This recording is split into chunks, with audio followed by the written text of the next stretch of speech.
Assalamualaikum warahmatullahi wabarakatuh. Di antara tanda semakin dekatnya kiamat adalah seringnya terjadi gempa bumi. Disebutkan dalam hadis dari Abu Hurairah radhiyallahu anhu bahwa Nabi Shallallahu alaihi wasallam bersabda, "Tidak akan terjadi kiamat sampai ilmu itu diangkat.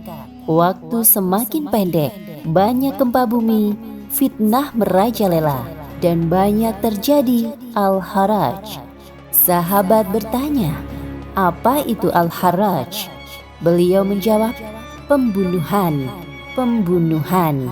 Hadis riwayat Bukhari. Gempa bumi dengan skala yang besar sering terjadi pada tahun-tahun terakhir ini. Banyak korban jiwa karenanya. Kerugian materi juga tidak sedikit.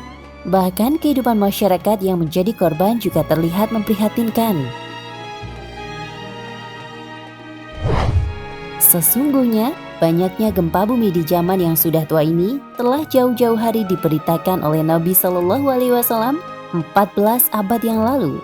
Diriwayatkan dari Abu Hurairah radhiyallahu anhu berkata, Nabi Shallallahu alaihi wasallam bersabda, "Tidak terjadi hari kiamat dan sehingga dihilangkannya ilmu, banyak gempa bumi." Hadis riwayat Bukhari. Dalam Musnad Imam Ahmad, ketika Nabi Shallallahu alaihi wasallam duduk-duduk bersama para sahabatnya, di antaranya Salamah bin Nufail perawi hadis ini, beliau menyebutkan sebuah hadis yang di antara isinya, "Sebelum terjadi kiamat akan terjadi kematian-kematian yang mengerikan, dan sesudahnya akan terjadi tahun-tahun gempa bumi." Sesungguhnya di antara bentuk rahmat Allah Ta'ala kepada kita umat muslim, Dia memberikan petunjuk-petunjuk akan dekatnya kiamat. Sedangkan hari kiamat tidak datang kecuali dengan tiba-tiba dan sangat mengejutkan. Sungguh beruntung orang-orang yang concern menyiapkan bekal untuk menghadapi kiamat. Dan sekali lagi, kematian adalah kiamat personal bagi tiap orang. Oleh Rasulullah, orang yang paling baik bekalnya menghadapi kematian, menghadapi kiamat, dialah mukmin yang paling cerdas. Mereka yang paling banyak mengingat kematian dan paling baik persiapannya untuk menghadapi kematian itu sebelum turun kepada mereka. Mereka itulah yang termasuk mukmin yang paling cerdas. Hadis riwayat Ibnu Majah, Hakim, Baihaqi, dan Tobroni. Gempa-gempa ini juga mengingatkan kita bahwa kematian demikian dekat dan bisa datang kepada kita kapan saja. Ia juga sepatutnya mengikis habis kesombongan kita, karena bangunan setinggi dan sekokoh apapun bisa luluh lantak oleh guncangan gempa jika Allah menghendakinya. Sesungguhnya azab Allah ketika menimpa sekelompok masyarakat, maka azab ini mencakup orang baik dan orang bejat, orang dewasa dan anak-anak, laki-laki dan perempuan, semuanya sama-sama mendapatkan hukuman. Dalam Al-Quran, Allah menegaskan bahwa setiap musibah yang menimpa manusia disebabkan perbuatan maksiat yang pernah mereka lakukan. Allah berfirman, "Setiap musibah yang menimpa kalian disebabkan perbuatan tangan kalian, dan Allah memberi ampunan terhadap banyak dosa." Quran Surat Asy-Syura ayat 30. Allah juga menceritakan keadaan umat sebelum kita.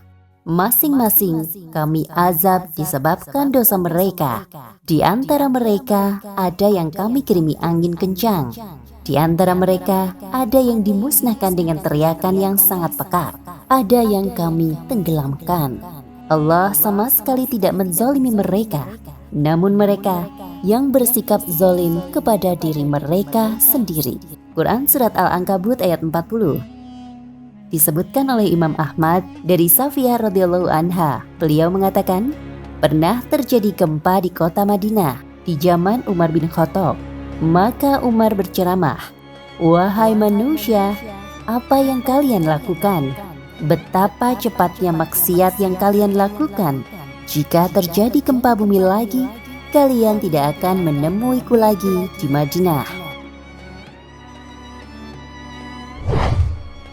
Dari pernyataan Umar, beliau memahami bahwa penyebab terjadinya gempa di Madinah adalah perbuatan maksiat yang dilakukan masyarakat yang tinggal di Madinah. Pernyataan ini disampaikan kepada para sahabat dan mereka tidak mengingkarinya. Ini menunjukkan bahwa mereka sepakat dengan pemahaman Umar radhiyallahu anhu. Umar bin Abdul Aziz pernah mengirim surat ke berbagai negara bagian. Isinya, amma ba'du. Sesungguhnya gempa yang terjadi ini merupakan teguran dari Allah kepada hambanya. Saya telah mengirim surat ke berbagai daerah untuk keluar pada hari tertentu. Siapa yang memiliki sesuatu, hendaknya dia sedekahkan. Karena Allah berfirman, sungguh beruntung orang yang mengeluarkan zakat. Dia mengingat nama Tuhannya, kemudian sholat. Dan aku perintahkan mereka untuk mengatakan sebagaimana yang diucapkan Adam. Ya Allah, kami telah menzolimi diri kami. Jika Engkau tidak mengampuni kami dan merahmati kami, tentu kami akan jadi orang yang rugi. Aku juga diperintahkan agar mereka mengucapkan sebagaimana yang dikatakan Yunus. La ilaha illa anta, subhanaka, sesungguhnya aku termasuk orang yang zalim. Al-Jawabul Kafi, halaman 88.